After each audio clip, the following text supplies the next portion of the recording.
ഞാൻ തൂണിലും തുരുമ്പിലും ഉണ്ടാകും. അത് നിനക്കറിയില്ലേ?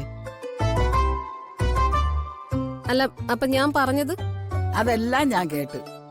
ഇപ്പൊ നീ എന്ത് പറഞ്ഞാലും എനിക്ക് ഒന്നും തോന്നൂല, ഒരു ഫീലിങ്സും ഇല്ല. ആ, അത് നല്ല കാര്യ. വെറുതെ മരുമോളുടെ വായിലിരിക്കുന്നത് കേട്ട് വിഷമിക്കണ്ടല്ലോ. മാറിയില്ലടി അങ്ങോട്ട്. ഇരിക്കട്ടെ. ഞാൻ ഈ ജീവിതം മുഴുവനും ഗവേഷണം നടത്തിയിട്ടാണെങ്കിൽ ഒരു പാഠം ഞാൻ പഠിച്ചു. അല്ല, എന്തു പാഠം?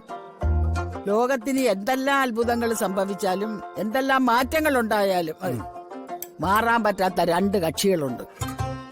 അത് അമ്മായി അമ്മയും മരുമോളും. എന്റെ സ്വപ്നമായിരുന്നു ഒരു നല്ല മരുമകളായി അമ്മായി അമ്മയെ സ്നേഹിച്ച് ജീവിക്കണമെന്ന്. കഷ്ടകാലത്തിന് എന്റെ അമ്മായിയമ്മയായിട്ട് വന്നതേ ഈ അവതാരമല്ലേ? ഓഹോ,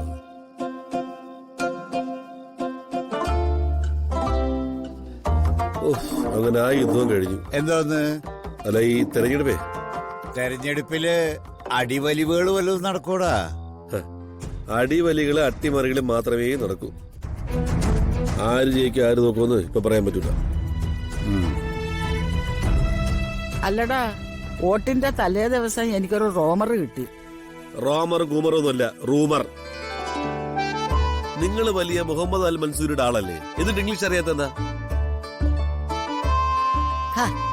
അതിനങ്ങേര് അറബി അല്ലേടാ. അറബിയിൽ ഞാൻ എത്ര വേണമെങ്കിലും സംസാരിക്കാം.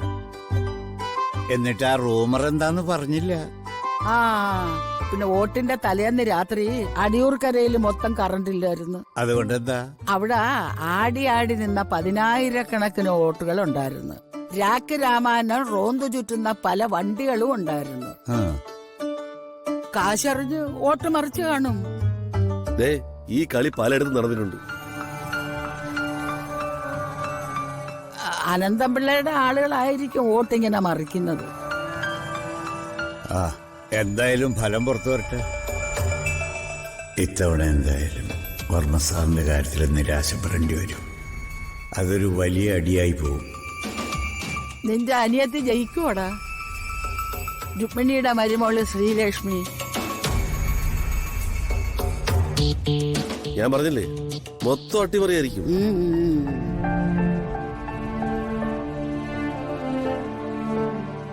അമ്മ എന്തിനാ കരയുന്നത്? അവളും നിന്നെ പോലെ തന്നെയാ. ശ്രീലക്ഷ്മി മോളല്ലേടി? അവളുടെ പേര് പറഞ്ഞപ്പോ കരയുന്നതാ. അവൾക്കിപ്പോ രുക്മിണിയല്ലേ അമ്മ? അവൾക്കുണ്ടായ കുഞ്ഞിനെ ഗർഭത്തിൽ വെച്ച് കൊന്നു കളഞ്ഞത് അമ്മയാണെന്നല്ലേ അവളെ വിശ്വസിക്കുന്നത്?